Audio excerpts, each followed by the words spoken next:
motherfucker. All right. What's up? Hello. How are you? Let's toast you. Let's toast to your ice water. Cheers. There you go. Oh yeah. Delicious. Oh yeah. All right. So I was wanting to bring it back home again. Burger Chef stuff, box ladies, carnival babies, all this stuff I never heard of.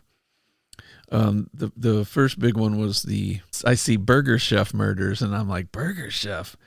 I remember when we had a Burger Chef restaurant, and right. I'm like, it's been a long time. What was this all about? So it was in Speedway, Indiana, okay, which is a township in Marion County, an enclave of Indianapolis. Speedway, you know, the Speedway. Sure. Excuse me. I'll just read off some facts here. It says these murders took place at a Burger Chef restaurant in Speedway, Indiana, Friday, November 17th, 1978. So we would have been little guys at this time. Mm-hmm. 4 young employees went missing in what was initially thought to be a petty theft of cash from the restaurant safe. That was on Friday night. By Saturday morning, it was a clear case of a robbery kidnapping. And then by Sunday, their bodies were discovered, and it became a murder investigation. Investigators believe that they identified some or all of the perpetrators, but without physical evidence, they have not been able to prosecute those who remain alive. Wow. The 4 victims were Jane Freet, Mark Flemons, Ruth Shelton, and Daniel Davis.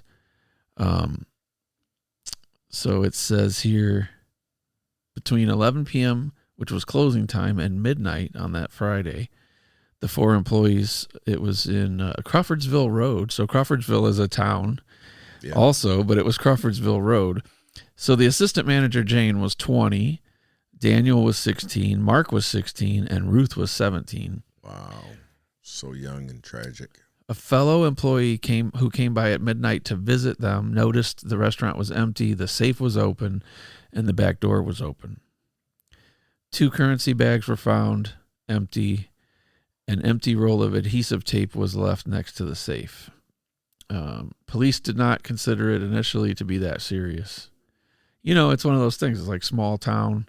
Right. Nothing bad. It looks like a robbery, smells like a robbery. They said it was around $2,800. I'm sorry.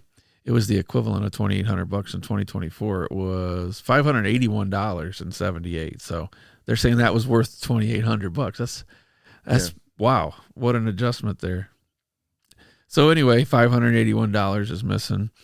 No clear signs of a struggle. And I'm assuming, before we even go on, if it's teenage kids and somebody's holding them at gunpoint, they're not going to put up much of a fight. No. They're going to be pretty scared. They just hand it over. Yeah.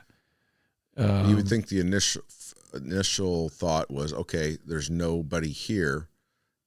Go check on the manager and see, hey, where's this money? What happened? One theory right away was that maybe the kids took the cash and went to party with it. Right. There was more than $100 in coins left in the registers. The purses and jackets of the women had been left there. So the theft theory initially seemed most likely, and the scene was cleaned by employees early Saturday morning. So now your crime scene's destroyed it. Because obviously the owners probably want you to get back to selling your burgers. You know, Burger Chef. What was his name? Chef Jeff. Chef Jeff wanted to get busy. A Speedway police officer that was assigned to the case admitted that they screwed it up from the beginning. So right there you go. Not only was the restaurant cleaned and allowed to be reopened, but they didn't take any photographs. Oh, wow. Cover up. I mean, central. Might as well be over at this point. So these 4 kids never reappeared the next day. So, and Freet's Chevrolet Vega was found partially locked in town. I don't know what they mean by partially locked, like 3 out of 4 doors or something. So they find the car in town. And it's evident that the youths had been abducted while closing the restaurant, with the attack possibly beginning as they took the trash out. On Sunday afternoon, hikers found the bodies of all 4 around 20 miles away in a wooded area.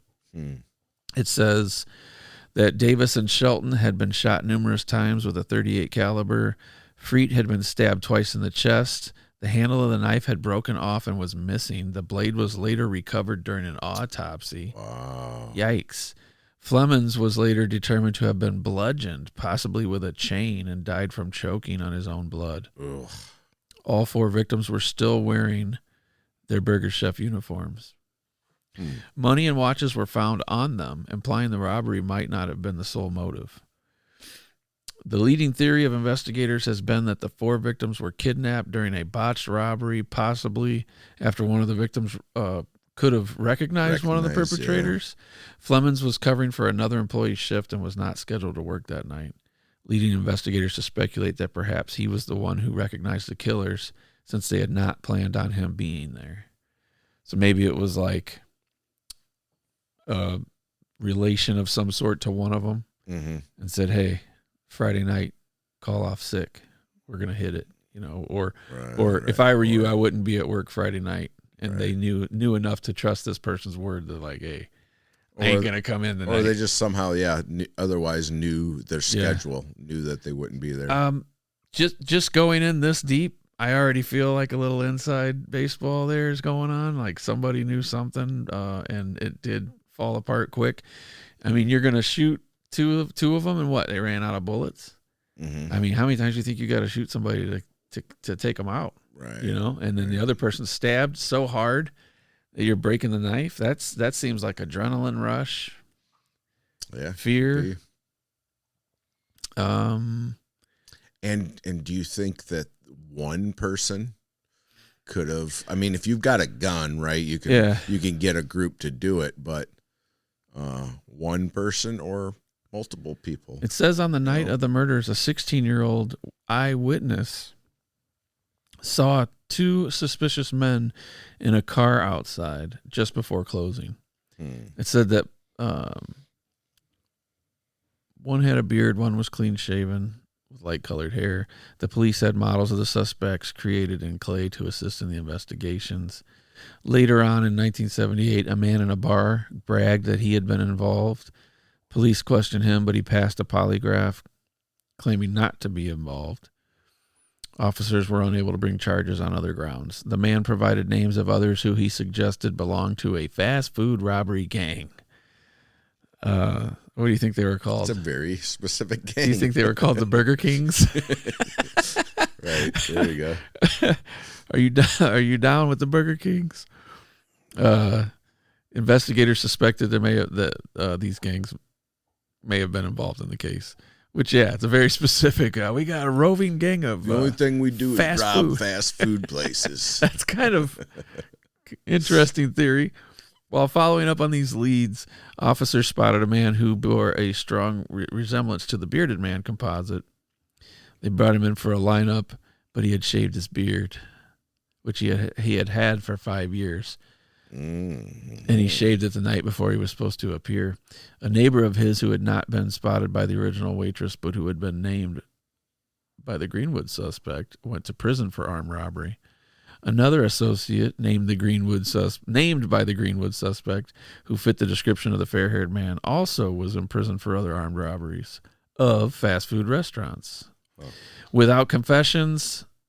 It says, without confessions, despite offers of plea deals to any suspects not directly responsible for the killings, and without direct physical evidence of the involvement of the suspects in the murders, the police were unable to make arrests.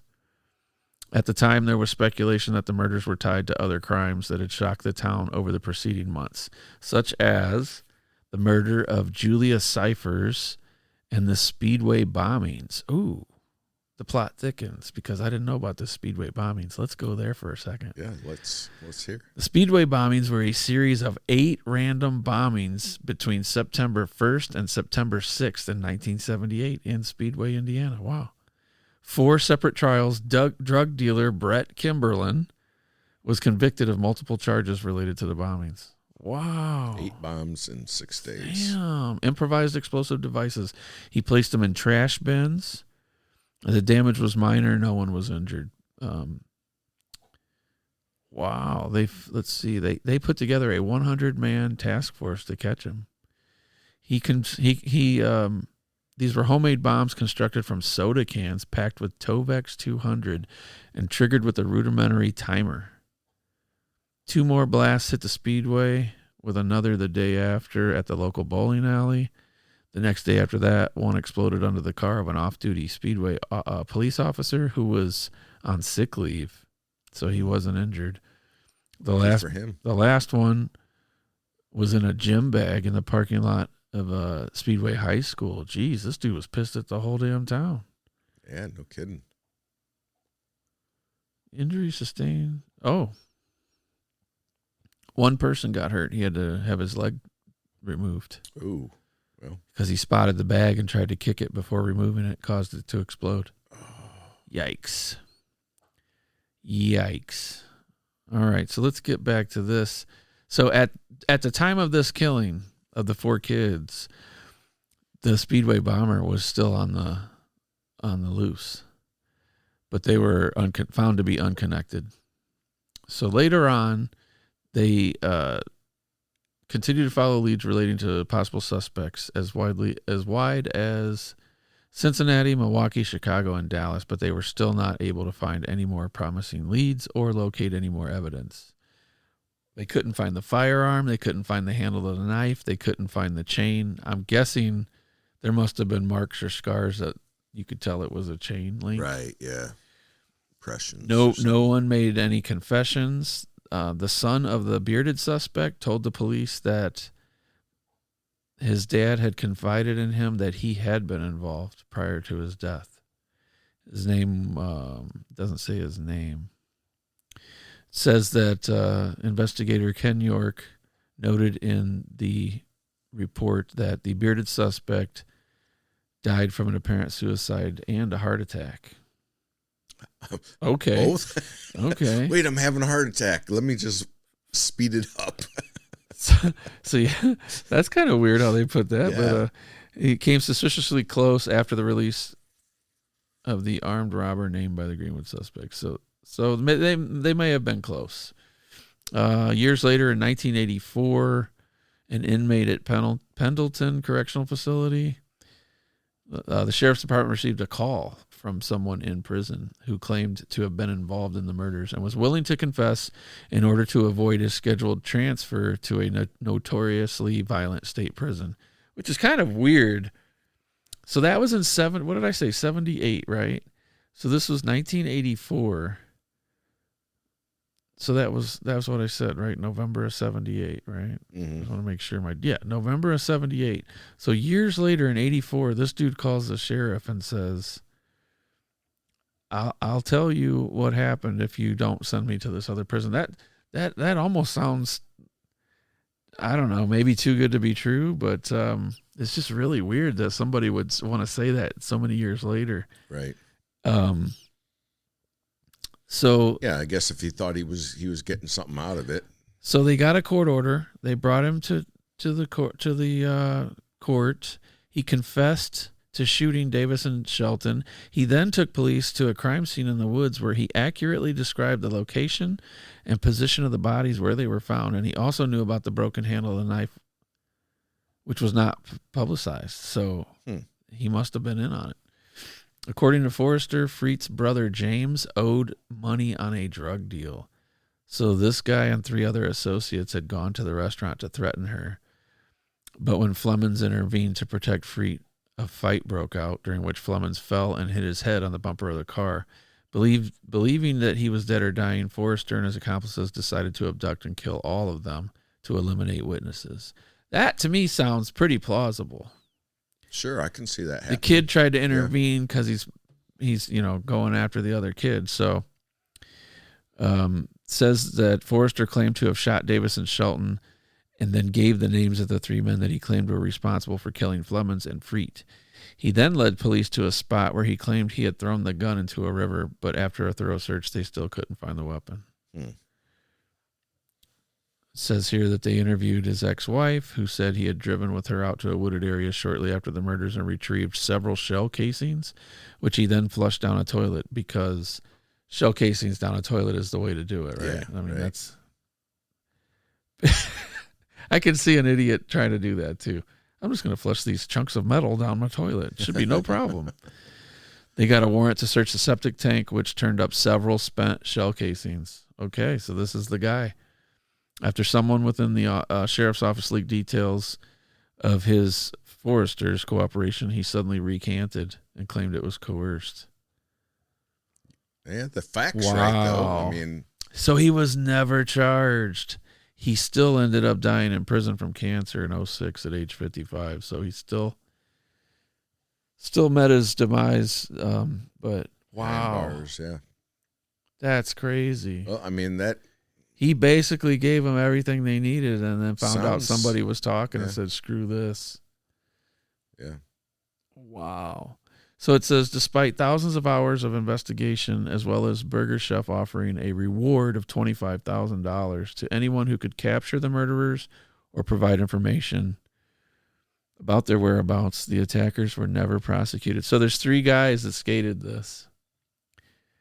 They're out, if this guy was, let's see, that was 2006, 55. So this is what, he'd be 70, 72, something like that. So there's 3 guys, there's 3 72-year-old guys running around playing golf, got away with it. Mm-hmm. Perhaps. But if they're the Burger Chef gang, if they're living that type of lifestyle, they're good chance they're not here taking either. Other kinds of chances and risks, and maybe not alive. Yeah. We'd hope. Let's just hope. They put together a memorial for him in 2018 at the Speedway area. When I say Speedway, it's weird because it's the name of the town, but it's also the name of the racetrack. So it's not at the racetrack. Right. But they did a dedication ceremony for family and friends at the park there. So that's cool. They did plaques for each victim. Yeah. They did a memorial bench, and it's still there. So the former restaurant, so by January of 2024, it was a pawn shop, but it got demolished in March of 25. Oh, it just got recently. got demolished. Yeah. Wow. That's wild. Let's move on to something else that I found in Indiana. Okay. Did you ever hear the box lady of Benton County? I have not. Tell me about it. I have not either. Okay. Until I was... Benton County, you said? Yeah, I was doing a deep dive on our favorite states, things that go on or have gone on. And I'll just give you the quick gloss over, and then I'll get into it a little deeper. The box lady of Benton County, this was in 1976. A Benton County farmer discovered a woman's body in a box in his cornfield. His identity and the circumstances surrounding her death are still unknown. Okay. So, the box lady of Benton County.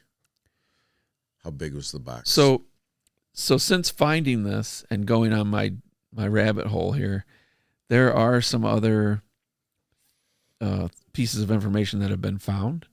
So I'll kind of just go over what happened, and then I'll jump forward to more recent times. They put together a composite drawing from her remains. So that's what she looks like there. Okay. So this was discovered on October 8th, 1976. They would put her at about 48 years old. This was in Otterbein, Indiana. And then they were guessing. So they identified her at 48, but it was more like then they put a range, 55 to 65. And I'm like, well, that's a hell of a range. They put her at about 5'2", 160. And they said that she was dead from a gunshot wound for about a week when they found her remains. Oh. So she was stuffed in a cardboard box and left in a cornfield. It says that police believe the remains were in the cornfield for about 12 hours since the box was not wet and it had not rained. She's currently undergoing testing by the DNA Doe Project. So they're still trying to find like a relative or something. Wow. It says that it goes on to talk about characteristics that she had an upturned nose with a bump beneath the bridge, large ears, calloused hands. It said that she had evidence of a mastectomy prior, not as a result of her murder, Right. but she showed scars and things like that of having this done. Gotcha. It said she was wearing a beige, I guess a skirt, it sounds like, and like a button-down jacket and shirt. So it just sounds like an average Jane Doe kind of thing, you know. Yeah. So then we go here. Let's see. They got a lot more detail here. Somebody posted. So Norman Skooks, he was driving his combine harvester over a field of corn that was part of his acreage on his farm. He saw a large cardboard box. He got out to move it, but it was too heavy, so he made his way back to the farm to get some help. It was loaded onto a truck and taken back to the farm. When they got back, there was a strange perfume-like odor from the box, and he decided to open it, which, you know. I would open it. I would have opened it right in the field, yeah. There's a cardboard box in my field. It doesn't belong there. So they cut the tape, pulled back the corner. He saw an empty perfume bottle and something wrapped in plastic. Feeling something wasn't right, he called the sheriff, who turned up and opened it. I'm like, come on, man. I can't imagine not having opened at least the box in the field. Under the perfume bottle was a dead body in the fetal position wrapped in plastic. Ugh. So they're saying that their pants were green and the top was tan.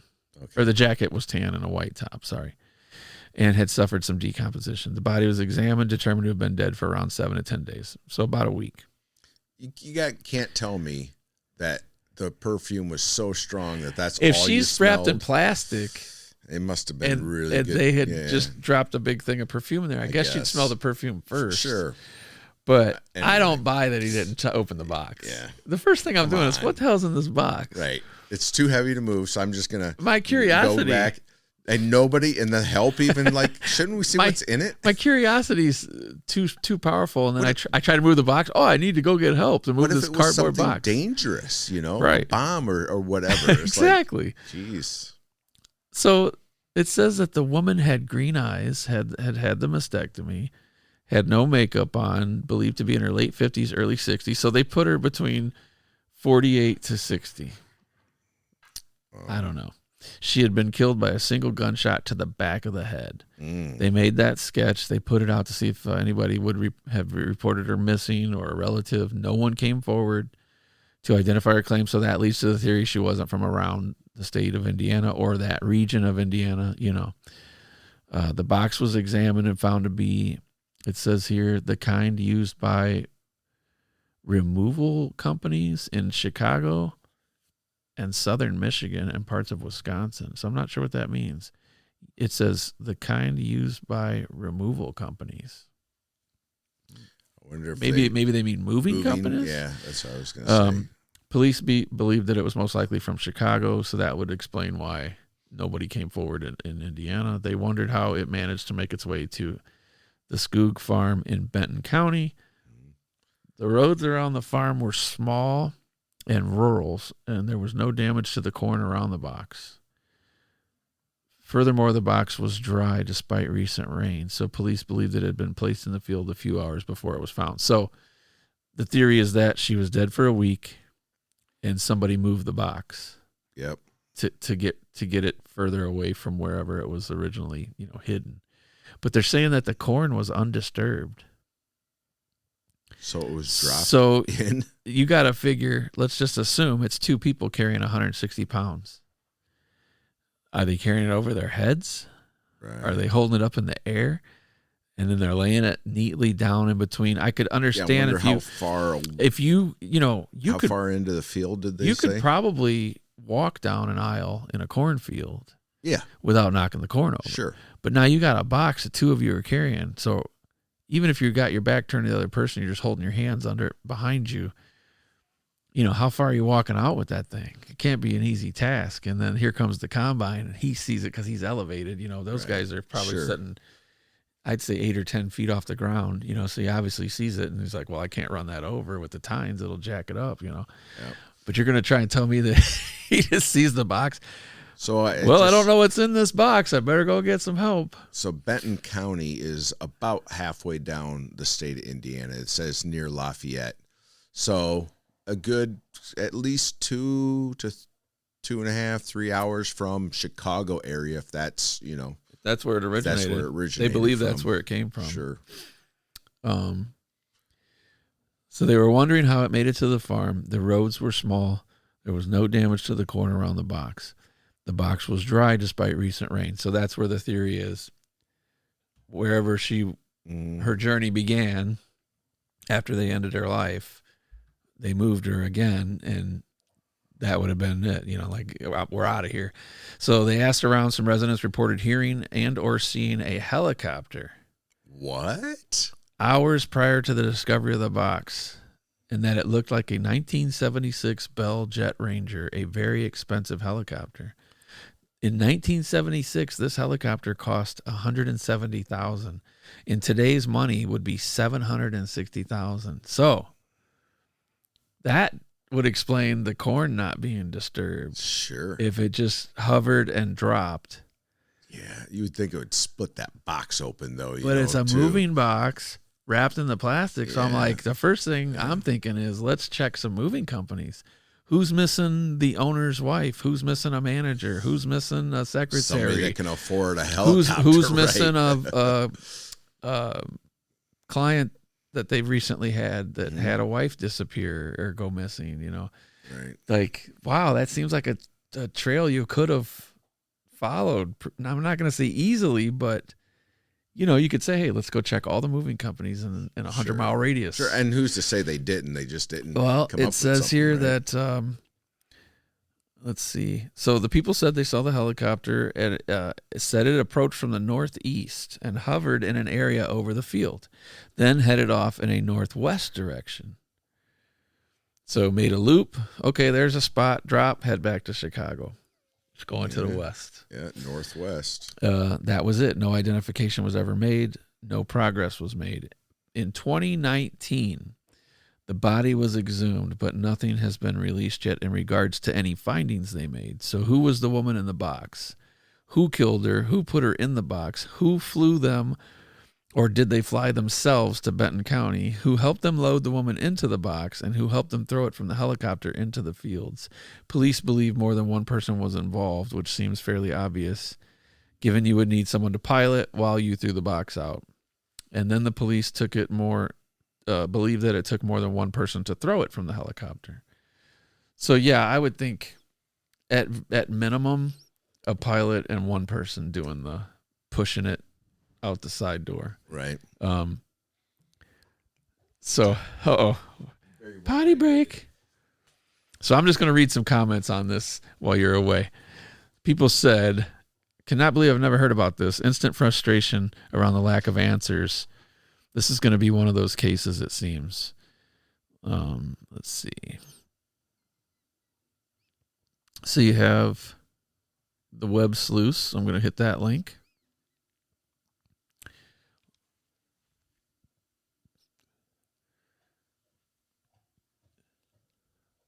Let's see what this says here. Otterbean Farm, right side mastectomy box and cornfield. Pretty much what we've already read. Okay, the coroner and several other agencies, cold case 76. Several forensic specialists worked on exhuming the remains of the woman. The woman is believed to have been white and 60 to 65, so now they've moved it up. It was 45, then it was 50. Now they've moved it up to 60 to 65. At some point in her life, she had a mastectomy on her right side. She was found by the farmer in October 76. He found a box 10 to 12 rows in. He picked up the box and took it home. So obviously we know that he did that with help of someone. When he opened it, he found the dead woman inside. She had a gunshot to her head. He immediately called police. So this kind of fleshes this out a little better. Right. It says, so they're still trying to identify her. But it's just wild that we're not reading about a connection to moving companies. Yeah, it could be that obvious, or somebody just happened to find that box, or was used. I mean, I'm just trying to picture what type of specific moving box. Must have been a strong one, to be dropped from a helicopter. Yeah. I'm looking at 15 feet above. I'm looking at what a lot of people are saying, and a lot of them, like us, are saying, man, I never heard of this case. This is wild. But this person says, I wonder if they put the box there because they thought it would get taken up in the combine harvester, and the condition they would have would have found it in would be very different. That way, she's mutilated beyond recognition and things like that. Yeah. So that's a good theory of why you would put it there. It says when you're driving a combine, the farmer ordinarily would not have seen a box of that size. It's kind of a fluke that he saw it. I don't know. I think sounds like a good sized box if it's a moving box. And you would have to think once they set it down, the cordon wasn't disturbed on the way there. Right. But it would definitely knock over a few thing and make an imprint from above that you could see. It says here a prevailing theory is that the box was placed from a helicopter. Whoever was in charge could have put it anywhere. This means they could have put it in a deeply wooded area somewhere where someone probably would have been less likely to come into contact with it at all for a longer period of time at least. Right. Maybe they didn't calculate fuel usage or something like that. So they're saying that the farmer did eventually say that the crops looked a little bit depressed around the box. So if a helicopter had hovered over it for a while, and then they're heaving the box out, that air from the props would have kind of pushed the corn around. But they made it sound like there was nothing unusual. I guess, because we get a lot of storms. Mm-hmm. So you got to figure there are going to be some stalks that get pushed over from storms, but maybe not completely laying down. Yeah. Right. So maybe he was looking at it like that. Let's see. This person says, it never occurred to me to post a combine picture in case someone had no idea what they looked like. Yeah, city folk. So it's crazy that they're still in the 2020s because they started in 2019. They're still trying to find out who this was. Yeah, that's strange that you would have use a helicopter to dump a body, and that's your best method. It's like, don't you think you could just start your search by going, all right, hold on, guys. This looks like a moving box. That's plastic that they use in a moving company. And we got a report that a helicopter dumped them off. Let's find out who owns a moving company within 100 miles radius that owns a helicopter that's got the money. But then again, it could also have been maybe some moving companies have storage. There's a lot of ways this could go, right? So like maybe it's somebody with the means that had a cleaner, and the cleaner said, I got a guy.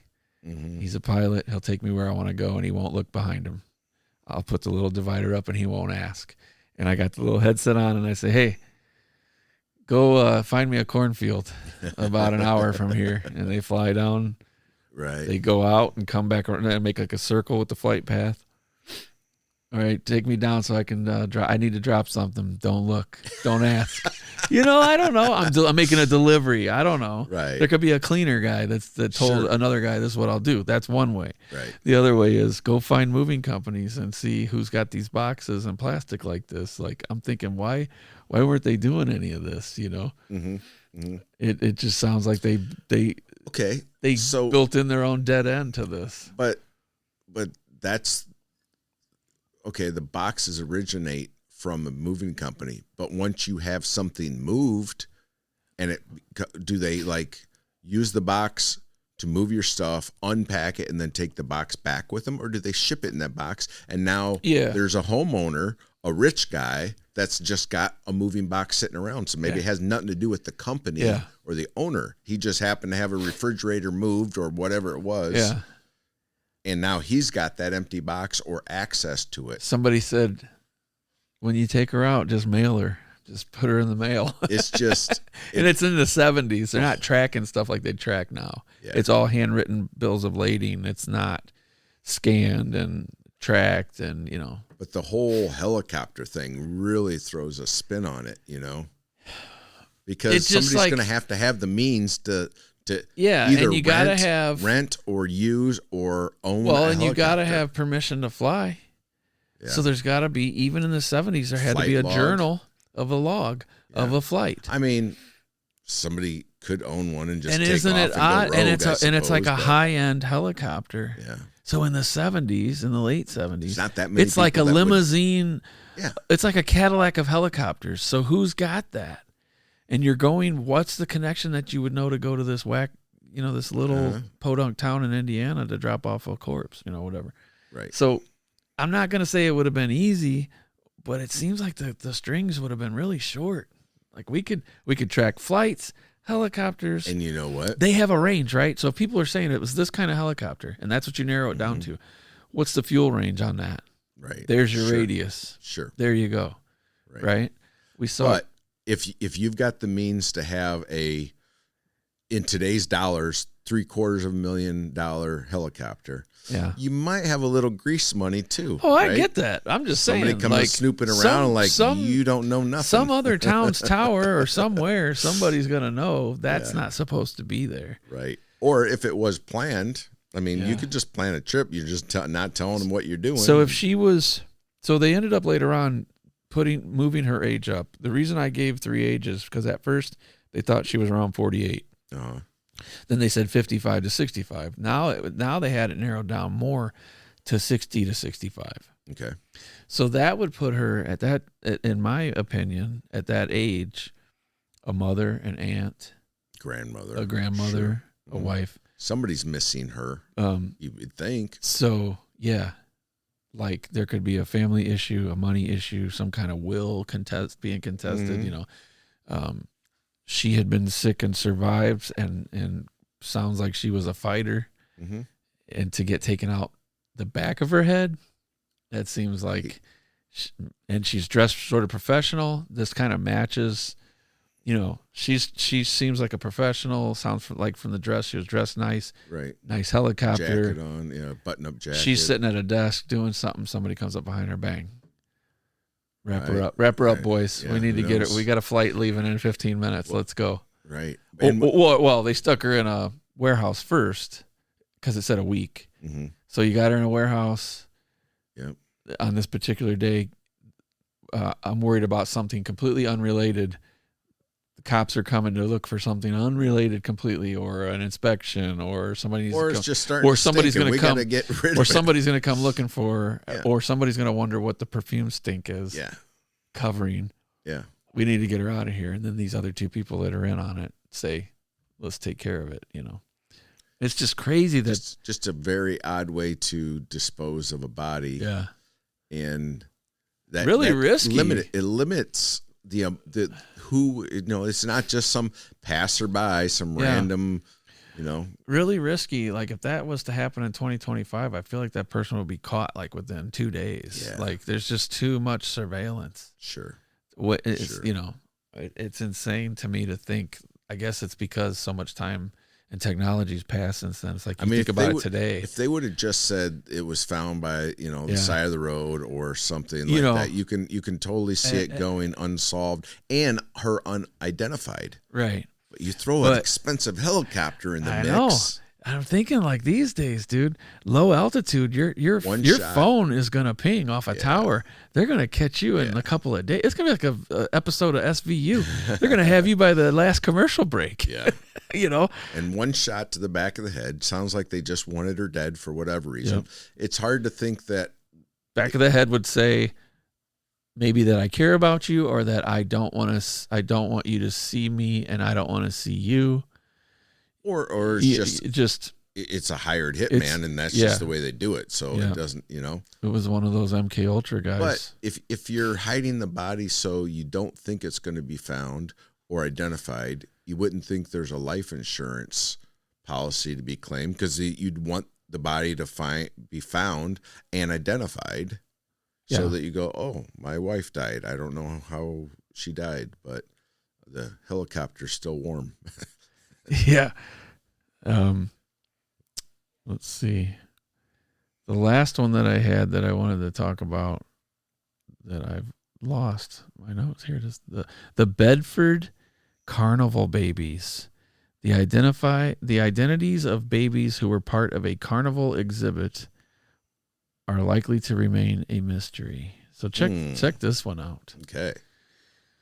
I'll do the quick little blurb and then we'll get into it again. To be like, some of this will be repeated, but In May of 81, 2 Bedford, Indiana teenagers discovered a box. Here we go with the box again. Lying beside some railroad tracks. Inside was a single specimen jar that held bodies of 2 small babies. Oh, no. So they later in the press, they were dubbed the mystery of the Carnival babies. And I know I'll get into why they were called the Carnival babies. This is wild. So this was May 15th, 1981. 2 Indiana teenagers were trekking alongside some railroad tracks in Bedford, Indiana. They were looking for returnable pop bottles. Yeah, of course. They noticed a wooden box lying in some overgrowth. Their curiosity's up. They made their decision to do what? Look in the box. Open the box.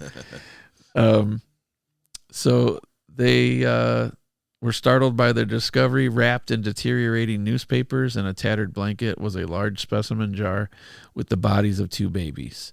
They took the box and its contents to the police station. The box was described as being similar to a microscope box, a solid wooden box featuring a hinged door that can be opened and shut. It was painted mostly black. It had several spots of various colors on the exterior. The padding in the box consisted of a blanket and newspapers dated 1957 from Tampa, Florida. Inside were 2 Carnival tickets, as well as a homemade pointer stick. The glass jar was a large specimen jar, is how they keep referring to it, filled with a formaldehyde solution typically used by medical students or museums. The lid of the jar was sealed with a layer of plumber's tape. Okay. So, when you're trying to keep formaldehyde from leaking out, you just grab some tape. Right. The babies, one was male, the other was female, both Caucasian. They were described as fully developed, however, most likely stillborns. The girl weighed approximately 3.5 pounds and had red hair. The boy had sandy brown hair and weighed 4.5 pounds. So a bit early, I would say. Both had small umbilical cords still attached, but showed no signs they had ever been clamped. Neither bore obvious signs of trauma. The baby girl's head did have an impression that the coroner attributed to prolonged rubbing against the jar. So the following day, after this discovery was made, there was a story in a local paper. A woman came forward named Frankie Hildebrand, and she claimed the jar. She said that it had been purchased by her brother 12 years earlier in Indianapolis from a carnival that he worked for. They had been advertised as Siamese twins.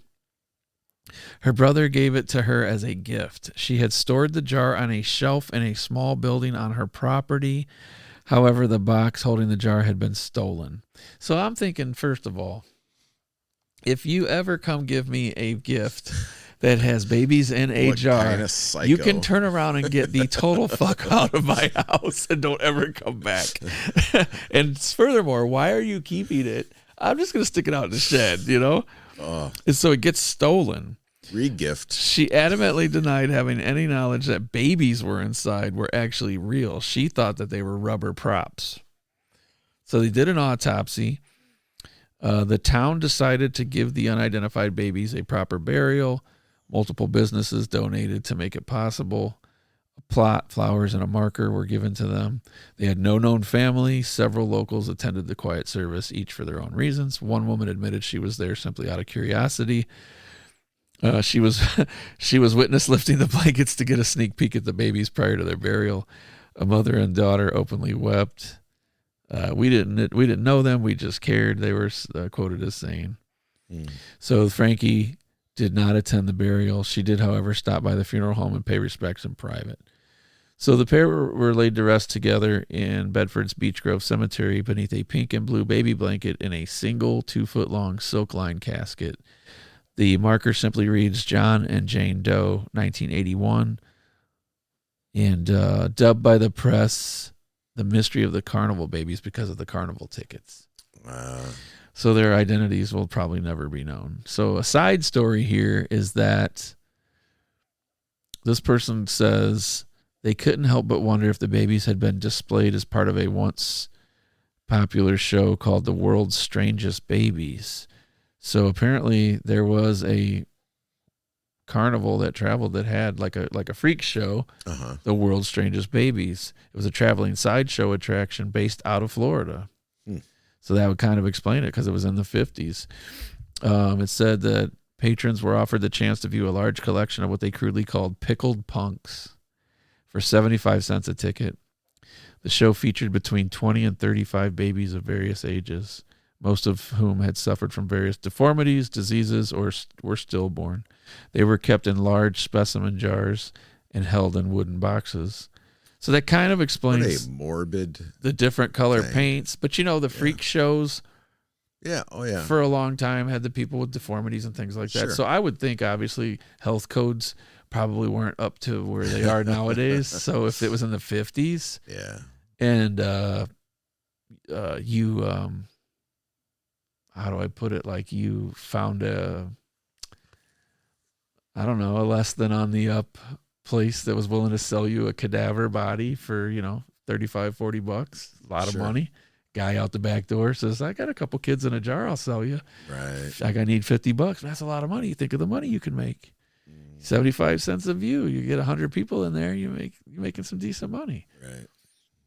So I'm guessing they probably had an easier time of getting stuff in jars. That doesn't seem too unbelievable. As morbid as you said it was.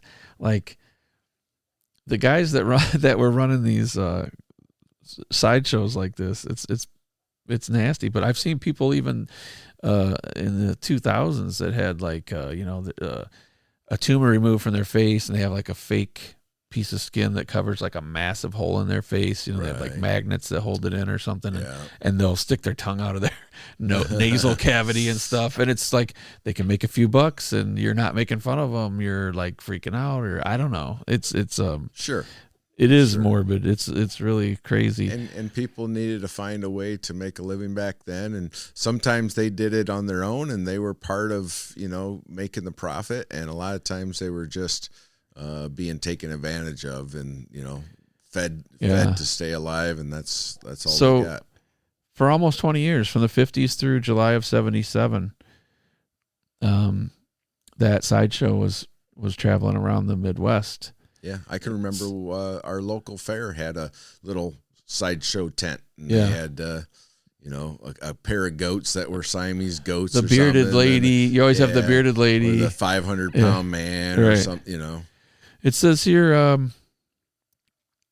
in July of 1977, after paying a visit to the attraction, a girl in Lake County, Illinois, told her mother of the displays, and she told the police, who then searched the attraction and confiscated 20 specimen jars containing bodies of babies. So with no way of explaining how they obtained them, the show's co-owner was arrested and charged with illegal disposal of a corpse, but the charges were later dismissed because he didn't dispose of them. Right. Yet. He just took them around showing them up, but whoever gave them to him would have been the disposer, and he could say, it was just some guy that we met through other people doing our freak shows and said, I got a guy. You could very well explain that one off. Right. It says the following month, the Florida home of his partner. So that guy's name was Chris Christ. He was the co-owner. His partner was Ward Hall. His home was searched in Florida a month later. In his backyard, they discovered 13 more jars containing baby bodies. They were deformed. Some were cut in half. A few even held together with twine and twigs. They were kept in display cases, and those were wrapped in newspaper. So he was traveling at the time of the search and was later charged with failure to report a fetal death, which doesn't make sense as a charge because how could he report the death? He just had the cadavers. So shortly thereafter, the story made national headlines. Several women from across the United States made contact with authorities in the hopes that their missing infants would be amongst them. All of the women had given birth to babies with deformities, suffered miscarriages, or had premature babies die. In a short time after their burials, the mothers were shocked to learn that the graves had been disinterred. Grave robbers had stolen the bodies. Unfortunately, from the descriptions that the women provided, it did not appear that their missing babies were amongst the confiscated ones. The seized babies in Florida were disposed of in a dignified manner, quote unquote. Of the 20 confiscated in Illinois, 6 were donated to medical schools. The remaining 14 were laid to rest in a cemetery in Highland Park. They were buried side by side in white plastic coffins in a single vault. No one attended the quiet 4-minute ceremony. Okay, guys, we got to go to lunch. 2 news crews sat silently taking notes and snapping photographs of the service. And like Indiana's Carnival babies, the identity of the world's strangest babies will most likely forever remain a mystery. Wow. Yeah, it's of all of these cases, that one to me sounds the most plausible. That, you go to a hospital or a place where they're interned or whatever, and somebody's making a deal out the back door for a few bucks because the guy's got a carnival. Carnivals were really big when we were kids, and that can make a lot of repeat business over and over, hand over fist. So you're talking, I don't know, what would you think? 5 nights a week, 4 nights a week, set up in a town and go a full week, travel 2 days. Sure. So let's just say, I don't know, 6, 8, 10 grand isn't unfathomable in the 70s in a week. If that was, you had a lot less choices for entertainment. So come on, kids, let's go to the carnival and see the freak show and the animals and the zebra and the lion. And, you could not see that on your phone or your laptop. No, there wasn't any of that. So it's definitely plausible that these guys got a hold of these. Yeah. And just added them to the mix of things to see. Like, I'm going to be the guy that has this. Sure. Nobody's going to touch it. And so Ringling Brothers Circus, all that. They always had a sideshow. So this was 20 years, almost 20 years. So you got to figure the guy that had the bodies in Florida was a little off his rocker and was a lot older than the other guy who was traveling. And he's got them like he's playing with them or something to make crazier displays out of them in his backyard and shit. Like, what can I do to make this even more crazy? Like, let's keep upping the ante, because now movies are getting kind of like that, by what? When was like Texas Chainsaw Massacre out and stuff like that? In the 70s. That and like the first what was it? Friday the 13th, I think was that 78 or 80? I think it was 80. But stuff was heading that way. The macabre was making its way onto the screen. Obviously, you had Lon Chaney and all those guys before, so they're creating this sort of zombified creature looking stuff, and it's freaking people out. Well, what if I can bring that to your town? Yeah.